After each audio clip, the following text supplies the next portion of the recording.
আজ আমাদের থাইল্যান্ড ভ্রমণের তৃতীয় দিন। ঘুম থেকে একটু দেরি করেই উঠে পাটায়ার হোটেল চেক আউট করে প্রথমেই চলে গেছিলাম একটি বাঙালি রেস্টুরেন্টে লাঞ্চ সেরে নেওয়ার জন্য।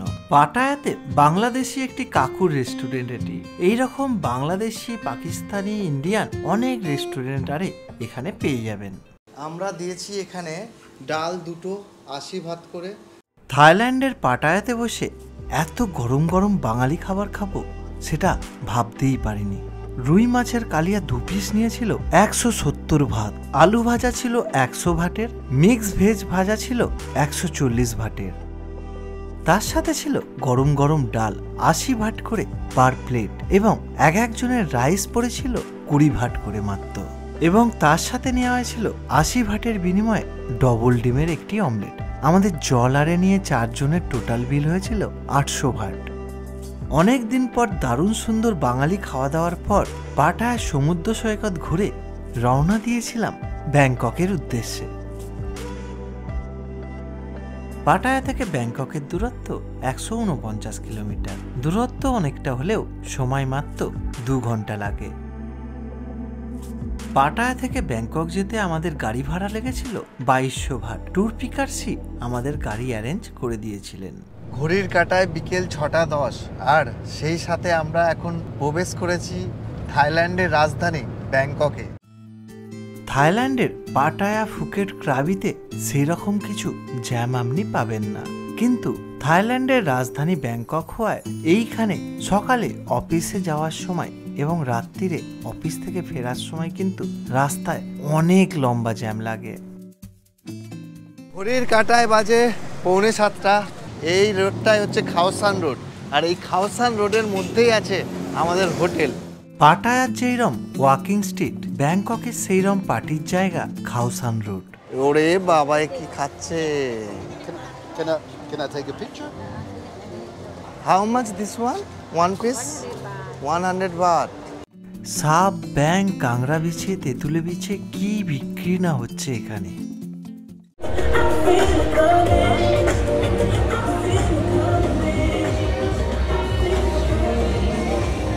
খাওসান রোড ঘুরতে ঘুরতে আমরা পৌঁছে গেলাম খাওসান রোডের মিডিলে আমাদের হোটেলে, খাওসান প্যালেস। পাসপোর্ট দেখিয়ে ফর্ম ফিল আপ করে হোটেলে প্রবেশ করলাম। দুটো টুইন বেড আছে, বেশ সুন্দরভাবে সাজানো, একটা টেবিল ল্যাম্প, এইদিকে আছে টিভি, দুটো জলের বোতল এবং সমস্ত কিট টিট দিয়েছে। এখানে মিনি ফ্রিজ আছে, যেইগুলো একটা 3 স্টার হোটেলে মেনলি থাকে। তার সাথে আছে এসি, আর এইদিকে আছে ওয়াশরুম। ওয়াশরুমটা আপনাদেরকে একটু দেখায়। এই হলো গিয়ে ওয়াশরুম, এই শাওয়ার নেওয়ার জায়গা, বডি ওয়াশ, শ্যাম্পু ট্যাম্পু সমস্ত কিছু দিয়েছে দেখতে পাচ্ছি। বেসিন এবং হেয়ার ড্রায়ারও অ্যাভেলেবেল ছিল হোটেলে। এই রুমগুলি প্রতি রাতের জন্য পড়েছিল 2500 টাকা করে। রুমে একটু রেস্ট নিয়ে বেরিয়ে পড়েছিলাম খাওসান রোড ঘুরে নেওয়ার জন্য।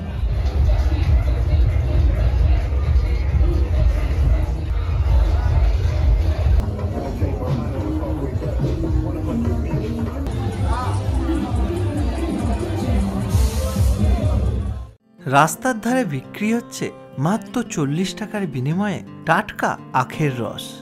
তাছাড়া থাইল্যান্ডের যে কোনো জায়গায় মাত্র 50 টাকার বিনিময়ে ফ্রুট স্যালাড পেয়ে যাবেন।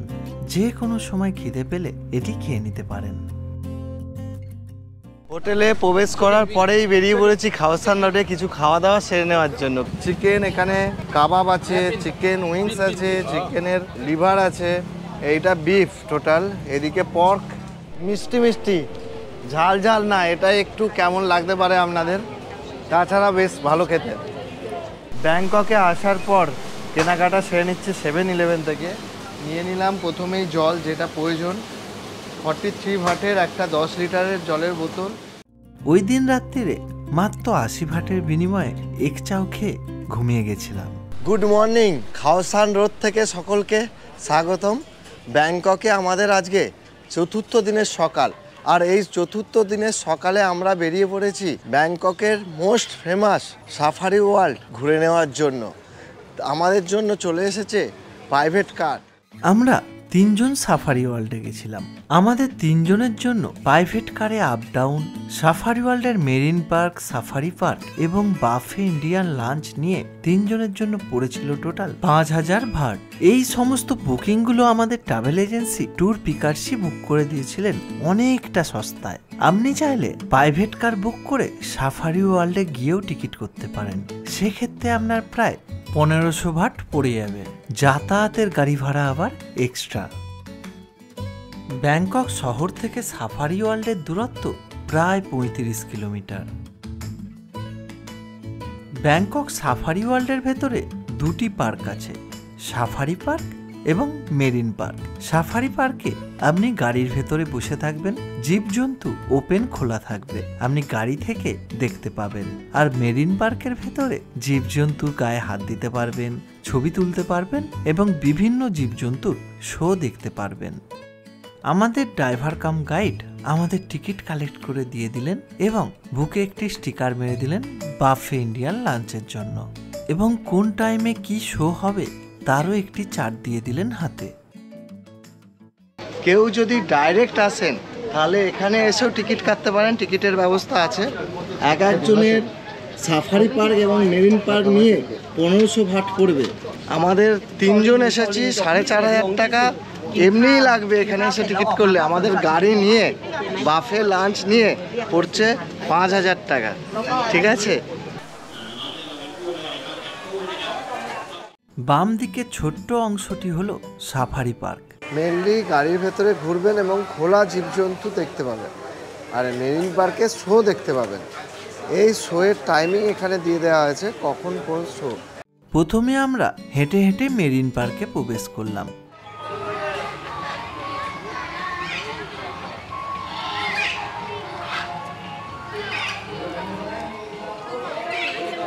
সব কিন্তু খোলা আছে, দেখুন খোলা আকাশের নিচে আছে, কেউ উড়ে চলে যাবে না, এই রকমই ভাবে এদের ট্রেনিং দেওয়া আছে। এখন বাজে ঘড়ি কাটায় 10টা, আর 10:15 শুরু হবে মানকি শো।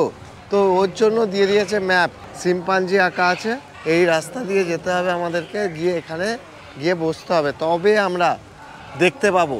এবং যে টাইমে যেটা আছে সেই টাইমে সেখানে উপস্থিত হয়ে যাবেন, নাহলে মিস করবেন কিন্তু। কোনো একটি শো দেখতে যাওয়ার মাঝে রাস্তায় অনেক অ্যানিম্যাল দেখতে পাবেন, যেই সমস্ত অ্যানিম্যালকে আপনি কিন্তু ফিডিং করাতে পারেন নিজের হাতে। যেমন ঘোড়াকে খাওয়াতে গেলে পড়ছে 100 ভাট করে এক বালতি খাবারের দাম। তারপর কুমির দেখতে দেখতে পৌঁছালাম সি লায়নের খাঁচায়।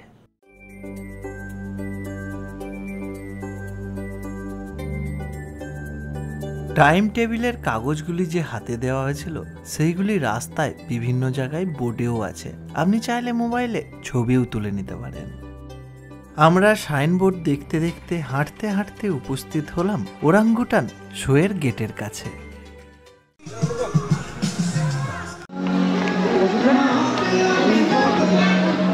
স্কুলের বাচ্চাদের এই সাফারি ওয়ার্ল্ডে কিন্তু বিশাল ভিড় থাকে, বাচ্চা বড় সকলেরই এই সাফারি ওয়ার্ল্ড দারুণ সুন্দর লাগবে।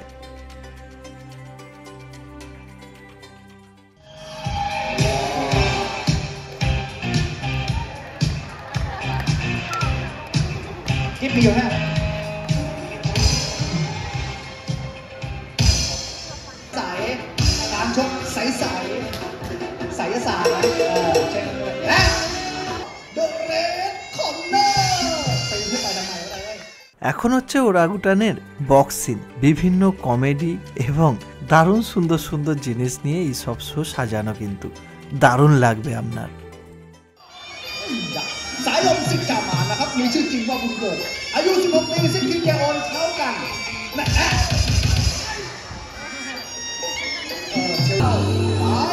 สายลมสิกามาพร้อมเลย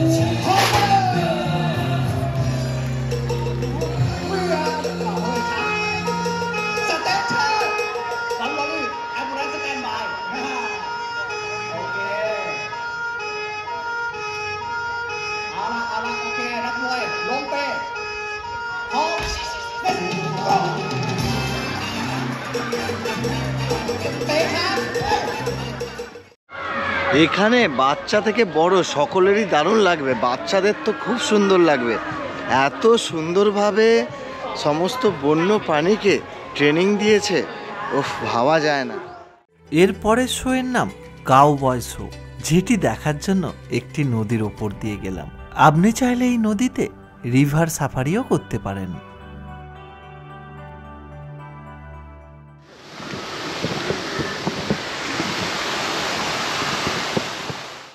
যাবার পথে আবার দেখে নিলাম রয়্যাল বেঙ্গল টাইগার। হেঁটে হেঁটে চলে এলাম কাউবয় স্টান্ট শোর গেটে। প্রতিটি শোই হয় মোটামুটি আধ ঘন্টার মতো। มีร่องเรือริเวอร์ซาฟารีเรามีร้านเกมฉะนั้นจบโชว์นี้แล้วสามารถเข้าไปใช้บริการได้นะฮะโอ้จะชมการแสดงการสัก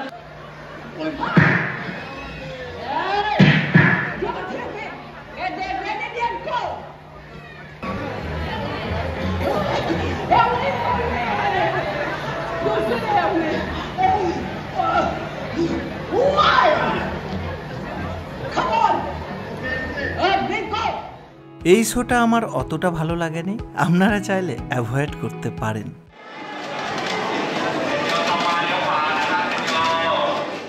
সাফারি ওয়ার্ল্ডের ভেতরে বিভিন্ন জায়গায় বিভিন্ন গেম, বিভিন্ন ফুড স্টল আছে। যেমন এখানে জেব্রা কালারের আইসক্রিম বিক্রি হচ্ছে। ভেতরে অনেক রেস্টুরেন্টও আছে। আপনার প্যাকেজে লাঞ্চ ইনক্লুড না থাকলে তাহলে আপনি এই সব রেস্টুরেন্ট থেকে কিনেও খেতে পারেন।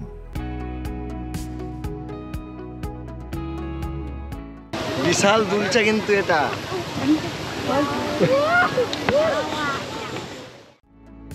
আপনি এখানে 300 বাটের বিনিময়ে প্যাঁচা বা চিলের সাথে ছবি তুলতে পারেন।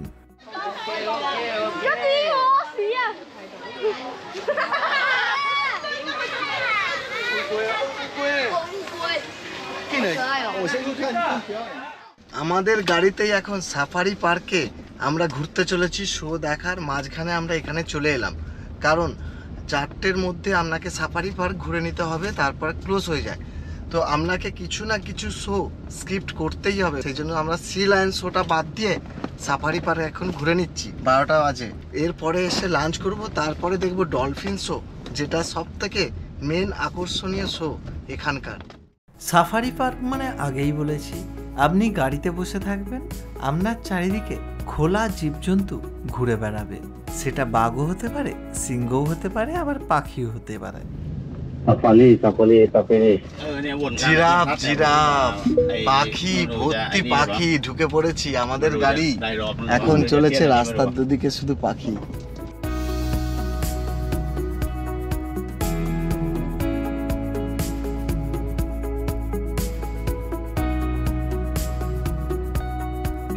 কিছুক্ষণের মধ্যেই চলে এলো আমাদের গাড়ি সিংহের এরিয়ায়। আপনি হয়তো ভাবছেন সিংহ তো জিরাফকে গিয়ে খেয়ে নিতে পারে। না, প্রত্যেকের আলাদা আলাদা সেকশন করা আছে, মাঝে একটি লোহার গেট করা আছে। গাড়ি গেলে গেটটি খুলে যায়, আবার গাড়ি বেরিয়ে গেলে গেটটি অটোমেটিক ক্লোজ হয়ে যায়।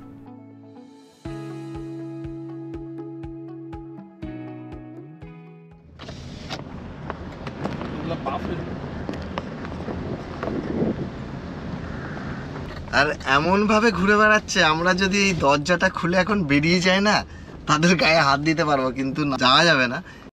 এইরকম ভাবে ভিডিও করছি মোবাইলে জুম করে, দুটো বাঘ মারামারি করছে বাইরে, আর আমরা গাড়িতে বসে আছি। সাফারি পার্কের ভেতরে দারুণ সুন্দর সমস্ত কিছু দেখার পর আবার চলে এলাম মেরিন পার্কে। এখানে আছে অনেক রেস্টুরেন্ট। আমাদের যে লাঞ্চ আছে সেই লাঞ্চ আছে জঙ্গল রেস্টুরেন্টে। জঙ্গল রেস্টুরেন্টটা অ্যাকচুয়ালি একটি ইন্ডিয়ান রেস্টুরেন্ট। আপনি এখানে যে কোনো টেবিলে এসে বসতে পারবেন না, বাফে সিস্টেমে লাঞ্চ আছে। নিয়ে আপনাকে আপনার টেবিল নাম্বার দিয়ে দিয়েছে 140 আমাদের টেবিল নাম্বার। এখানে বসে লাঞ্চটা সেরে নেব। বাফে সিস্টেমে লুচি, রাইস, ডাল, রাজমা, চিকেন, ফিশ, অনেক কিছু আইটেমই এখানে ছিল। নিয়েছি সমস্ত কিছুই অল্প অল্প করে, পুরি, আলু বেগুনের তরকারি, রাজমা, ডাল, ফিশ, চিকেন, ঘুগনি, আরও ফলমূলারে আছে। এইগুলো খাই, তারপর আপনাদেরকে দেখাচ্ছি, ঠিক আছে? এই যে রেস্টুরেন্টে সকলে খাওয়া দাওয়া করছে দেখছেন, সকলেই কিন্তু হয় ইন্ডিয়া, না হয় বাংলাদেশ, না হয় পাকিস্তান থেকে ঘুরতে এসেছেন।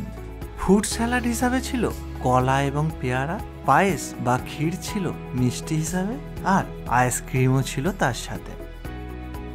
লাঞ্চের পর চলে এলাম জিরাফের গায়ে হাত দিতে এবং কিছু ফিডিংও করাতে।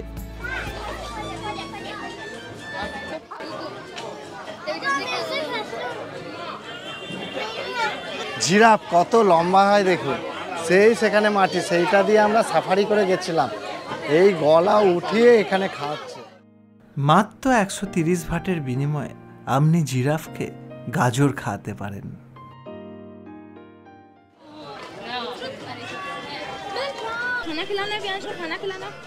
আমি এখন জিরাফের গায়ে হাত দিতে চলেছি, কিছু করবে না কিন্তু দেখবেন। কি বড় জীব, এত বড় জীব। এরপরে আমরা চলেছি ডলফিন শো দেখতে। এই জায়গা সব থেকে আকর্ষণীয় show dolphin show. Dolphin show, bird show, elephant show, এইগুলো খুব আকর্ষণীয় জিনিস, আর বাচ্চাদের খুবই ভালো লাগবে।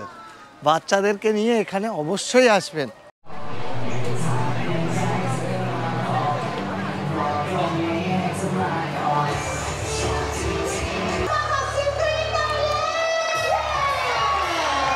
এইবার ইন্ডিয়ানদের জন্য, আমাদের জন্য গান চলবে, হিন্দি গান।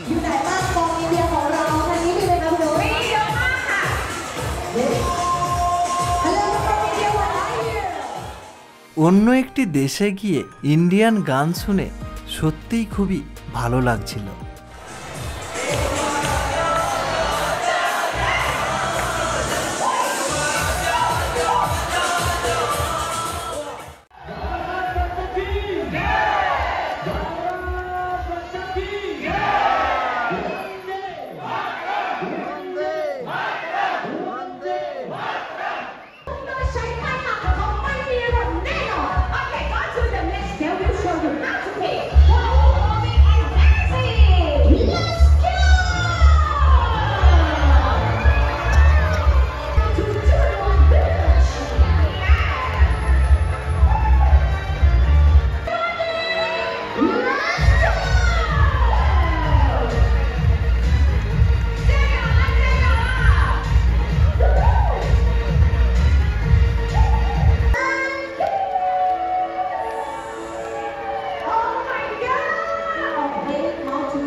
ডলফিন শোটা এতই সুন্দর শো আর এত বড় শো যে পুরো ভিডিও দিতে গেলে ভিডিও অনেকটাই লম্বা হয়ে যাবে। দারুণ সুন্দর লাগলো, মারাত্মক লাগলো।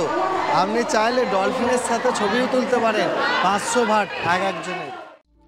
ডলফিন শো দেখার পর রাস্তার ধারে কচ্ছপ দেখলাম, তারপর বাঘের বাচ্চাকে দুধ খাওয়ানো দেখলাম। আপনিও চাইলে 500 ভাটের বিনিময়ে দুধও খাওয়াতে পারেন এবং ছবিও তুলতে পারেন। রাস্তার ধারে একটি পুকুরে এত মাছ দেখে অবাক। এক জায়গা থেকে অন্য জায়গায় যাওয়ার মাঝে এত কিছু দেখতে পাবেন, আপনার মন পুরো ভরে যাবে।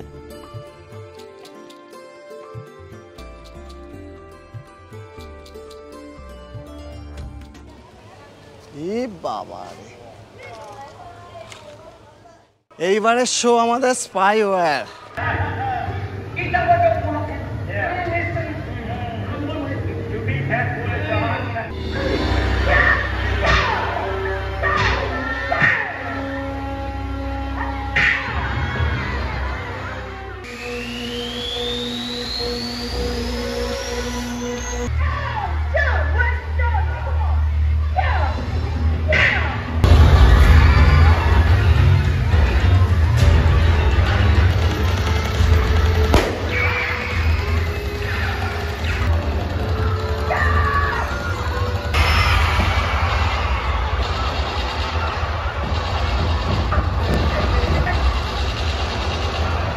ওয়ার শো দেখার পর এরপরে হবে এলিফ্যান্ট শো, সেটা হতে আর 10 মিনিট বাকি আছে। তো এই জায়গা থেকে আবার সেই গ্যালারিতে আমাদেরকে এখন যেতে হবে।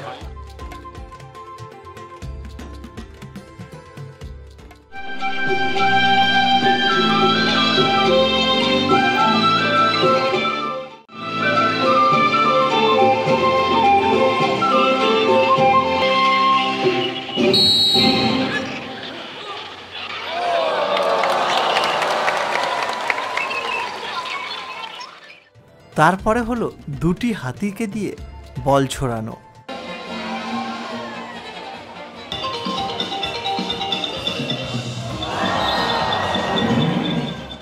তারপর দুটি হাতিকে দিয়ে কম্পিটিশন করানো হলো কে গোলে বল মারতে পারে।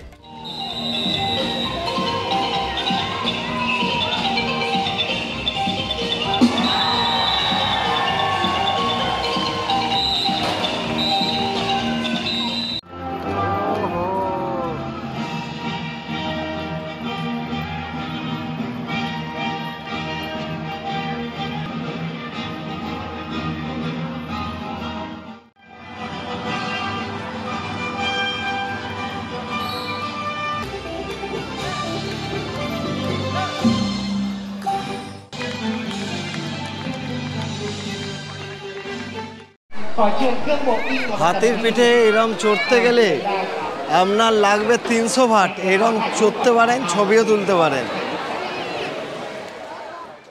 এলিফ্যান্ট শো দেখার পর আমাদের আজকে লাস্ট শো বার্ড শো এবার শুরু হতে চলেছে। আমরা শুধু সি লায়ন শোটা দেখলাম না, বাকি সব কিছু কিন্তু দেখলাম।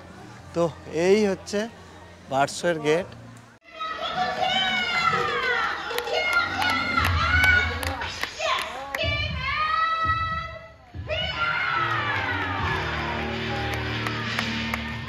এই পাখিটাকে টাইগারের স্পেলিং লিখতে দিয়েছিল, পরপর সমস্ত লেটারগুলোকে নিয়ে এসে ঠিকঠাক স্পেলিং লিখে দিয়েছিল। কিভাবে ট্রেনিং দিয়েছে খালি দেখুন।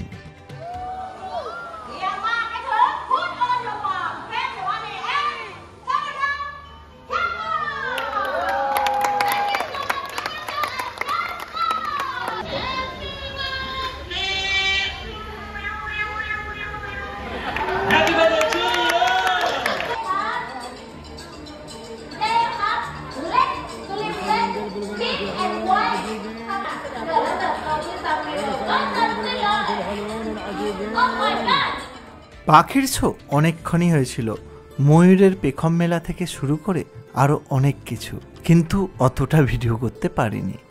ঘড়ির কাঁটায় 4:30 বাজে, বেরিয়েছি হোটেল থেকে 8টার সময়। সাফারি ওয়ার্ল্ড ঘোরা কমপ্লিট হলো।